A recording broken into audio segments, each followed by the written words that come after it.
Hey guys, it's Amber with NotableInk.com and I'm back with a different kind of video today. I'm actually going to sketch these coneflowers and then watercolor them with some letter sparrow watercolors. So we'll go ahead and start off with the sketch. I have a piece of Saunders Waterford high white rough paper here. This is my favorite watercolor paper, and what I've done is just create an oval. I've added a smaller oval on top of that, and I'm just filling in these petals. The petals of a coneflower droop downwards, and the oval, sketching the oval first, is going to help get those petals fairly uniform. So I start with one petal in the front and then draw the other ones behind and making sure that they overlap. You can have some of the petals be separated from each other, which I will do in one of the other flowers, and I'm going to create 3 of these coneflowers. I felt like that one was just a little too large since it's going to be further in the back. I wanted to make it smaller, and so I'm going through the same process here, and I'm doing it fairly lightly, but you can see my pencil actually, so you can see those petals are separated there because even though I'm drawing it lightly, the pencil is still pretty dark. I'm going to go with my eraser and erase most of the lines so that I can still see it, but I don't want those pencil lines to be apparent through the watercolor since these watercolors are transparent. So I'm just using the Nuvo surface sweeper to get that off, and you can see all the great texture in that paper. So I'm using the Wonder Forest brushes that I picked up recently. These brushes are fantastic. They're all round brushes from size 2 to 12, and they come to a really sharp point at the end, which I really enjoy. So I am using, for the letter sparrow watercolors that I'm using Italian Violet, Maya Blue, and Raw Umber. So it's just the 3 colors that I'm using today, and I'm mixing those just on a white ceramic tile over there. And I'm doing I start off kind of like with a wet to dry technique, so I'm just using a really watered down version of the color for my first layer, and I'm putting that on wet to dry. And then I move on to a wet on wet technique where I'm dropping in the darker color. So I'm using a diluted Italian Violet there, wetting the paper with that, and then I'm coming in with some Maya Blue for my shadow. And of course you want to make sure that you're not painting a petal next to another petal that's wet, so I'm painting every other petal so that I have dry space in between.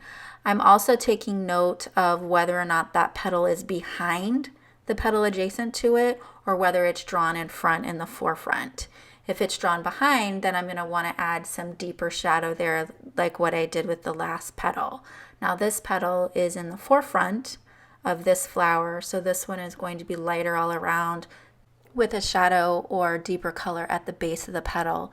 Then the petals adjacent to it will have the casted shadow. So I'll do one more petal and then we'll move on to the centers because the process really is just repeated.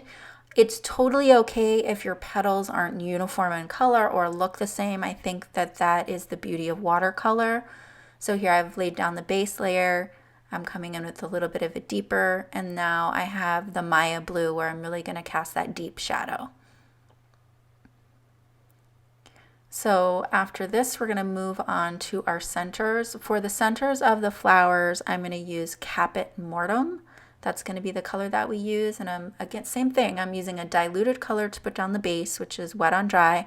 Then I'm coming in with a wet on wet technique with more fully pigmented paint. So you can see I'm dipping my brush into the actual pan and getting full pigment.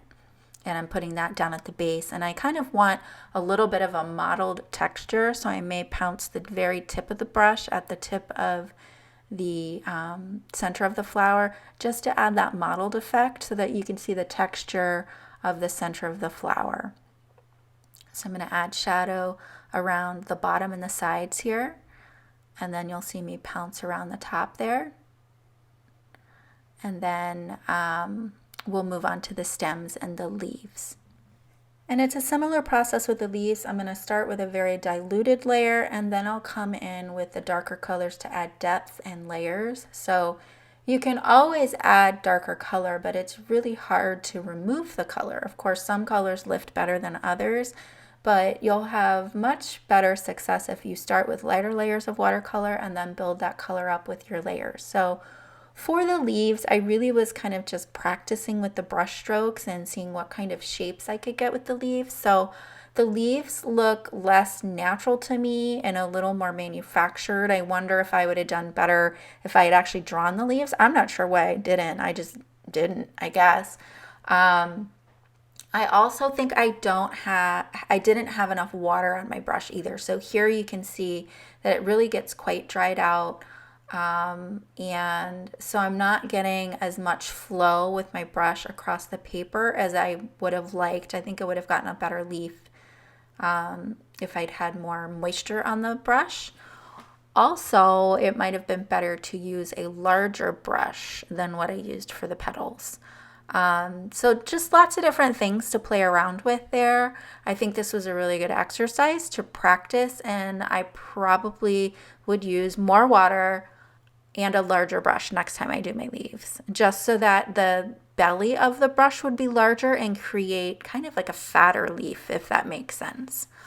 But I do like how it turned out. And then I'm just going to darken up the stems a little bit. So I am using a mixture of the Caput Mortuum and the Maya Blue for these now. So the next two leaves are pretty much the same, so we'll go ahead and fast forward through that.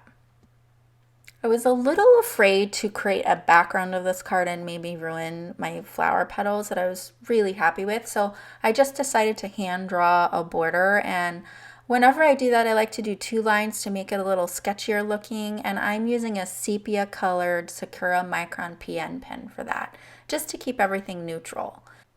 And that's the finished card. For now, I'm not going to add a sentiment because I'm not really sure who I'm going to send it to yet, and wasn't really sure how I want to add a sentiment. I may actually just add the sentiment on the inside and leave the front just like this. I really haven't decided yet. So I hope that you guys enjoyed this project today. A little bit different for me. Normally I stamp or I'll print out a digi-stamp. I don't normally sketch my stuff. So I really did enjoy it, and so I think I might try and do that a little bit more. If you liked this style of video with the sketching, definitely let me know down below. And it would really help me out if you hit the like and subscribe button. Thanks so much for joining me today, and I'll be back soon with more inspiration. Until then, breathe, ink, inspire.